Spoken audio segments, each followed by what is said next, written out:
Hello everyone, welcome to this new video. Today we're gonna discuss about the challenges and advantages to hire a licensed custom broker to take care of your custom duties and imports in the US. I have with me today Vinh, who just passed an exam and who may become a licensed custom broker in a couple of weeks. So we're gonna share today about the ins and outs of this industry on the training point of view, what you should know if you want to apply for such a position, and also what are all the scope of expertise to help businesses to slightly import goods into the US. Hello Vin, how have you been doing? I'm good. Nice to see you, Guillaume. Before we get into the topic of this video, we are moved to Asia, your go-to sourcing partner in Vietnam. We can assist foreign buyers from finding the right supplier, doing due diligence on their behalf, organizing factory tour, taking care of the entire scope of the production needs with quality control. We also have a warehouse for mixed container consolidation. In fact, we can act as a branded team in the country to take care of the entire scope of your production needs. So maybe Vin, you can start by an overview to give us an introduction about custom compliance. Sure. So whenever you're importing products into the United States, there are rules and regulations regarding importation, duties, and all of that. So as a customs broker, I help companies with their compliance in rules and regulations with importation. So help them navigate the laws, make sure their products are in compliance, and make sure their duties, taxes, and fees are correct and paid to Customs and Border Protection or the U.S. government. Okay, great. So custom brokers will help and we facilitate the entry of foreign goods into the US soils, and then you're going to take care of all the paperwork on behalf of companies, right? Yes. So for bigger companies that import a lot of product, whether it be from Asia, China, Vietnam, or around the world, there are a lot of rules and regulations. And for example, a 7501 form is where you submit into CBP and the US government. You declare those goods and you assess how much duty and fees you need to pay to the government. So a custom broker would help in that aspect. Okay, can you list some of the documentations that exporters may provide to you to help you to do all the duties and then the paperwork on the US side? Sure. The main three forms are the airway bill. So every shipment, if you can imagine, has an airway bill if it's going by air. And then you have the commercial invoice, which is the transaction of what the goods, what the shipment contains, what it's made out of. Is the country of origin is usually on there. And then there's a packing list. So all of that goes together and is submitted into a shipment. And then there's fees to be assessed. There's a merchandise processing fee if it goes by boat or vessel. There's an ocean fee on top of that. So there are different types of aspect to keep in mind. Okay, and regarding to the bill of lading, is it also a document that you need to get to do all the import on the US soil? Yes, so the bill of lading, AORA bill is all required. So if you are an exporter or a manufacturer in Vietnam, in your case, the manufacturer or the freight forwarder or whoever ships the goods will have to provide that. So bill of lading, packing list, and commercial invoice.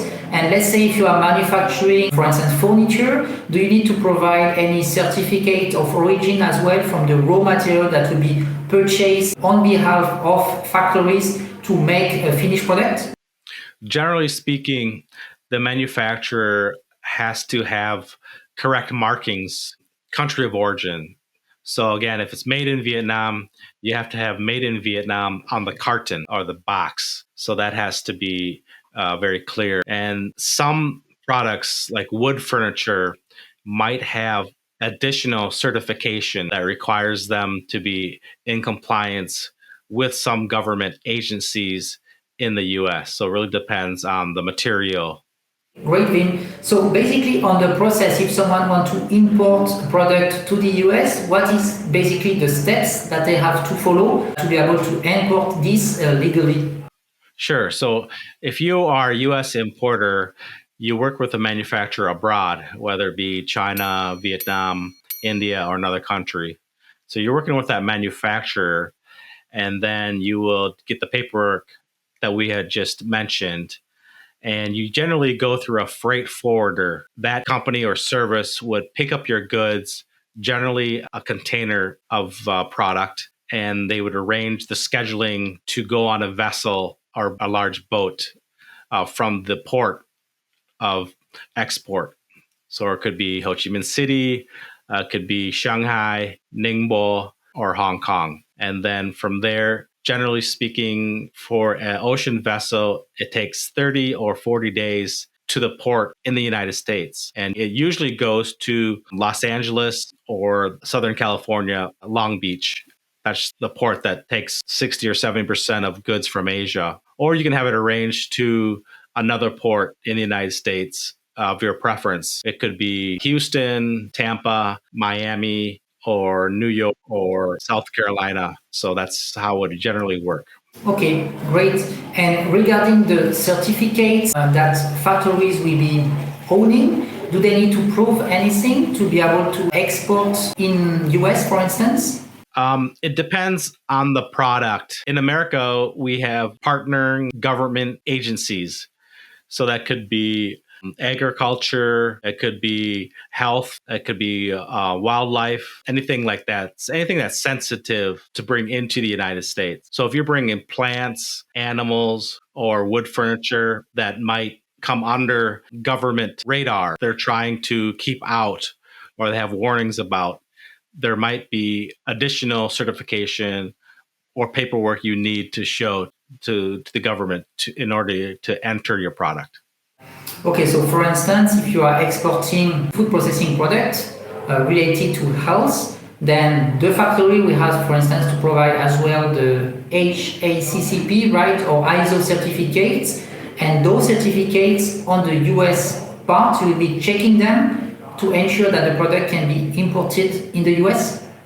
Yes, exactly. So Vinh, let's go back a bit on how the tariff duties are calculated. For instance, if I'm exporting from Vietnam, let's take some textile or let's take some furniture, how those tariffs are calculated depending on the type of products that will be shipped. So in the United States, we have a HTS classification, which is a 10-digit classification for every product imaginable, from dishware, textiles, furniture, shoes, etc. So every product has to be classified and determined what classification it falls under.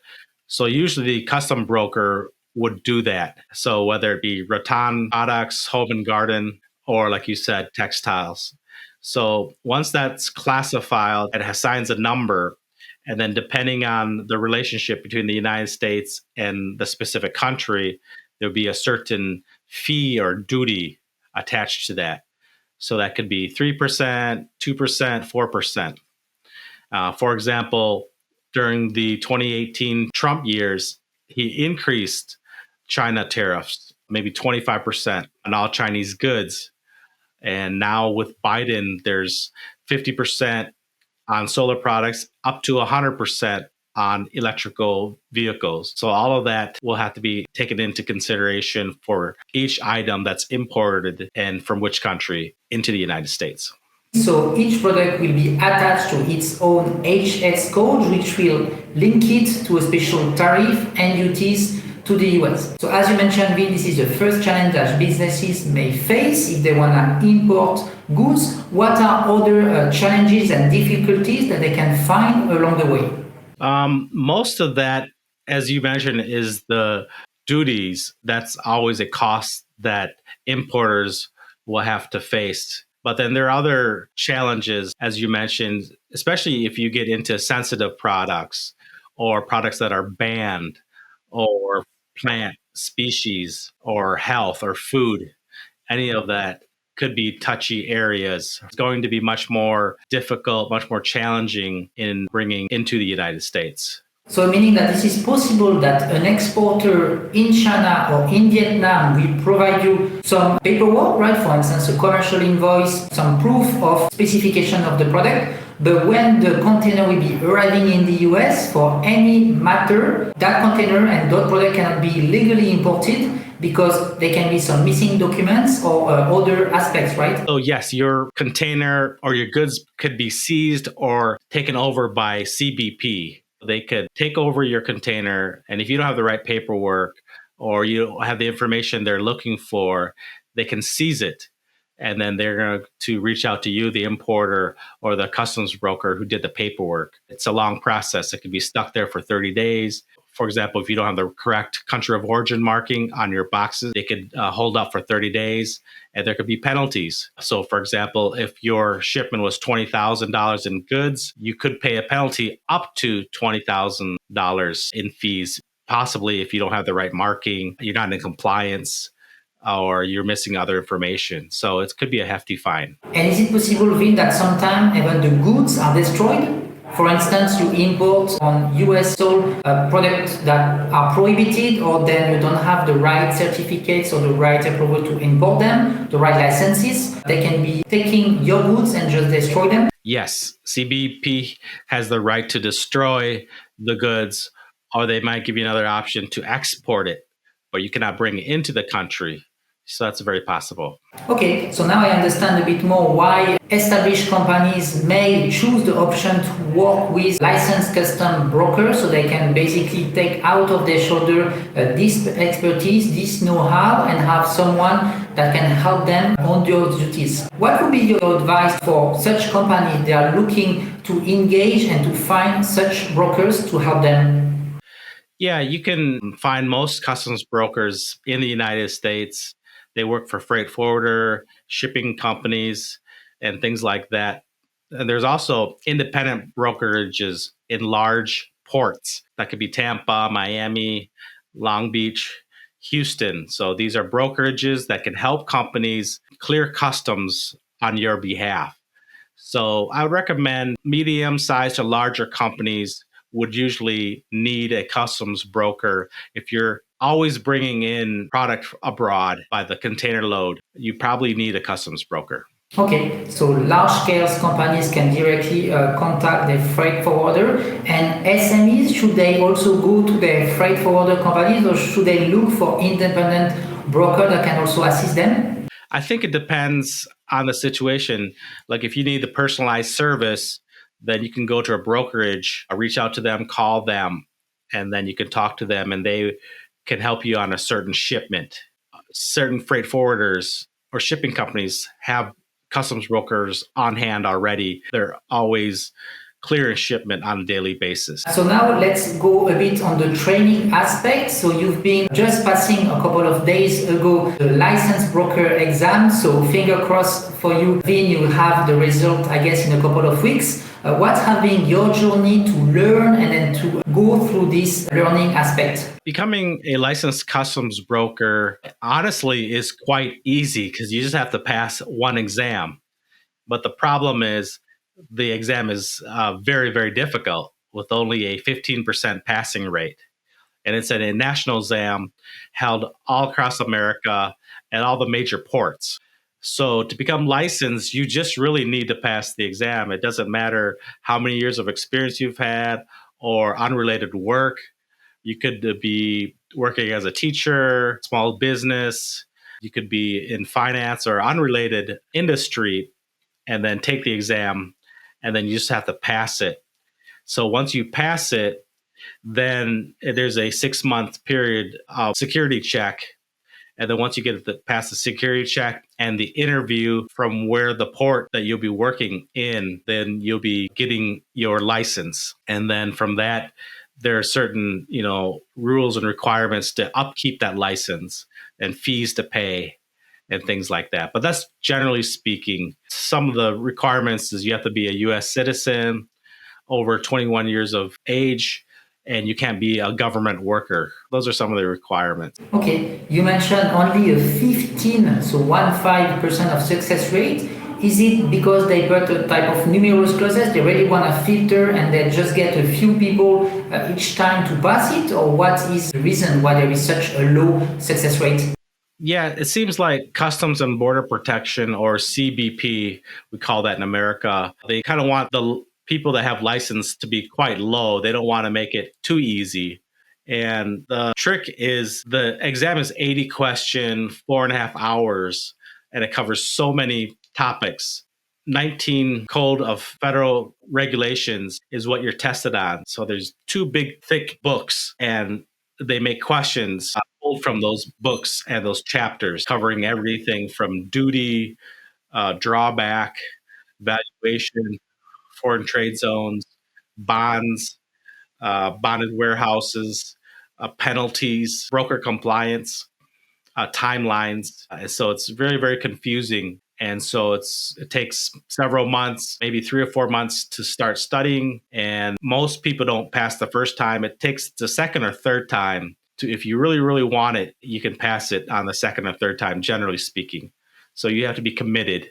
You really have to want to be a customs broker in order to get your license. Okay, yeah, I guess it's quite challenging and it's not an easy exam to pass and to succeed. Let's say you have some tips to share to SMEs, to new entrants who would like to import goods in the US. Is there any resources that you would share to them, like something that they can find online, so they can learn some basic understanding about what will be the import duties they will have on the US side? Yeah, a good resource is the CBP website, which is the U.S. government website, where you can learn about importing product, the basics, some of the hurdles, and some of the requirements.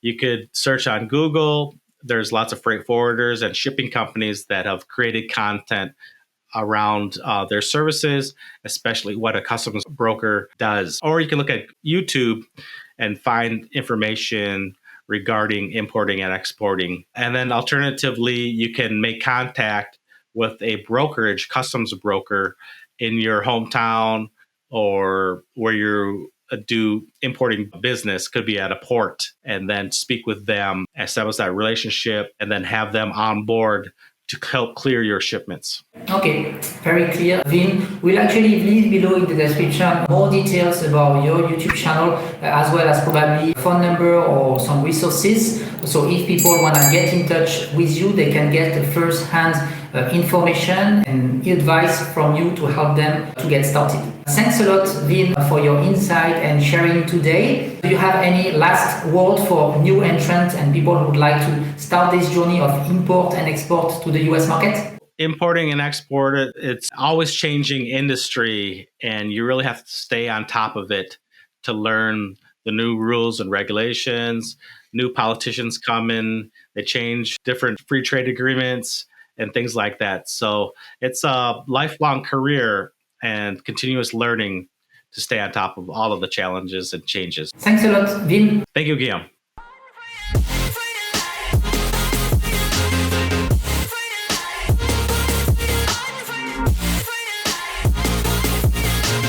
Been down and I'ma get it right. Dead on sight like